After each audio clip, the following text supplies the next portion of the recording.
Di sebuah negara demokrasi, transparansi seharusnya menjadi napas kekuasaan. Tapi ketika seorang presiden berdiri di podium, berbicara lantang soal menteri nakal, koruptor, dan maling yang akan dia lawan sampai akhir, pertanyaan terbesar justru bukan pada ancamannya, melainkan pada nama yang disembunyikan. Jika benar ada menteri yang bermain kotor, mengapa rakyat tidak diberitahu? Karena dalam republik, korupsi bukan rahasia istana. Itu adalah kejahatan terhadap publik.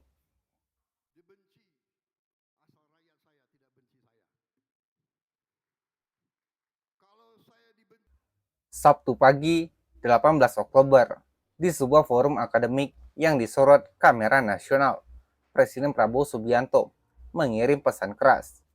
Menteri nakal akan diresafel 3 kali peringatan, lalu diganti. Tidak ada ampun. Boleh tanya menteri-menteri dan anak buah saya, kadang-kadang mereka minta, kami punya anggaran ini Pak, berapa kau butuh? Saya butuh 5T, saya kasih 10. Bayangkan kapan ada presiden kayak begitu itu. Karena anak buah saya hebat-hebat. Ya.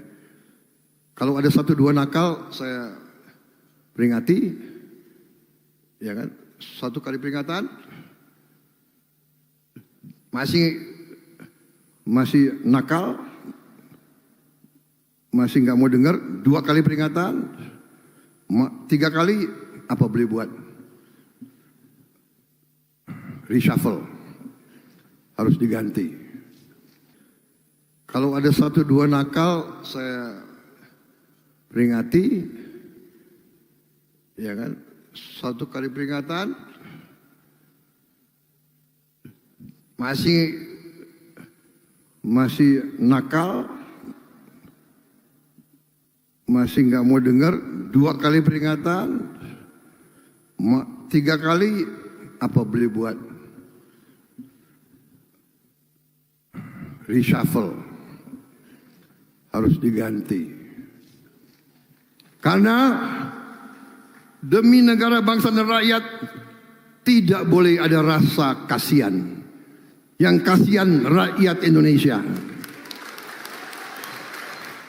Di permukaan, kalimat itu terdengar tegas, namun di baliknya ada keganjilan yang tidak bisa diabaikan. Karena dalam setiap pernyataan tentang menteri nakal, tidak ada satupun yang disebut, tidak ada identitas, tidak ada kasus yang dibuka, tidak ada temuan yang dipaparkan. Dan disinilah keganjilannya mulai membesar. Kalau presiden benar-benar tahu siapa yang nakal, artinya informasinya sudah ada. Artinya laporannya sudah masuk ke meja kekuasaan. Artinya pelakunya bukan rumor. Lalu apa yang menahan langkah presiden? Mengapa publik hanya diberi ancaman reshuffle, bukan transparansi? Sebab reshuffle tanpa transparansi hanya menghasilkan satu hal, bukan keadilan, melainkan drama politik.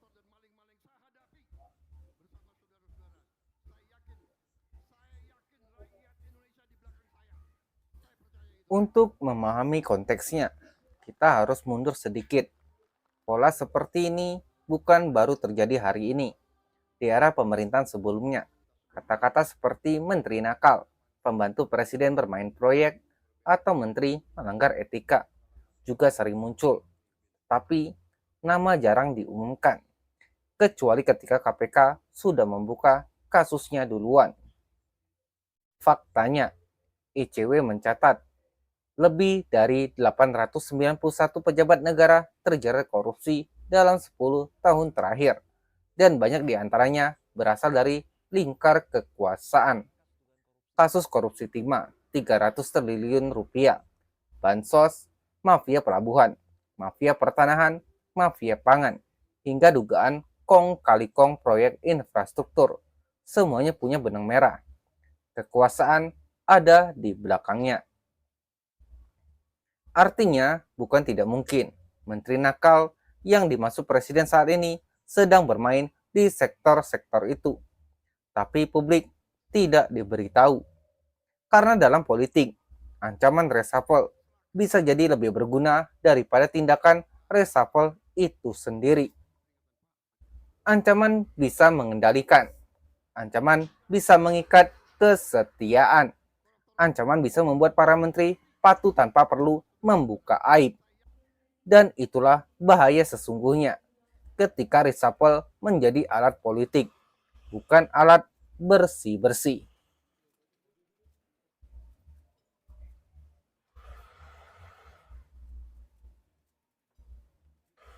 Mari bicara fakta yang lebih pahit. Kabinet bukan hanya ruang kerja presiden. Kabinet adalah ruang tawar-menawar kekuasaan. Ada partai pendukung, ada oligarki, ada pemilik modal, ada sponsor politik, dan ada figur-figur yang tak bisa disentuh.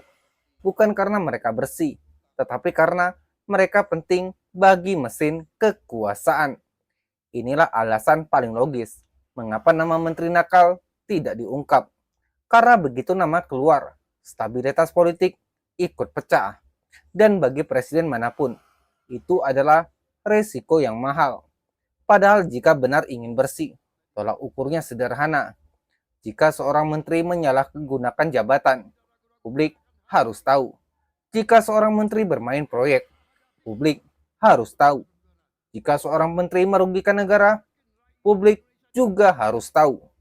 Karena gaji menteri dibayar rakyat, kekuasaan menteri berasal dari rakyat, dan penghinaan terhadap jabatan publik adalah penghinaan terhadap rakyat. Sebaliknya, ketika nama disembunyikan, publik hanya menjadi penonton dalam panggung drama, bukan pemilik negara.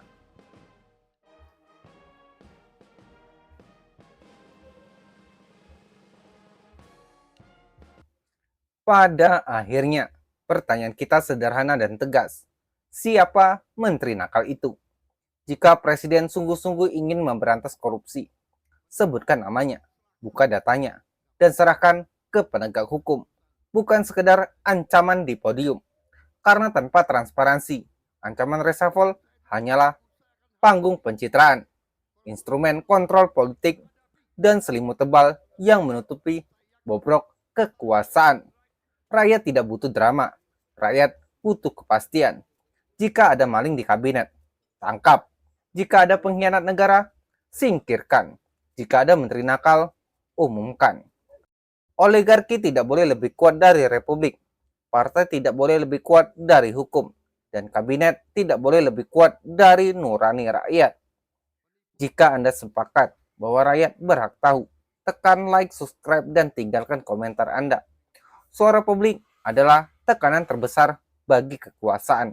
Kita mungkin tidak memegang jabatan, tapi kita memegang ingatan, akal sehat, dan kemarahan moral.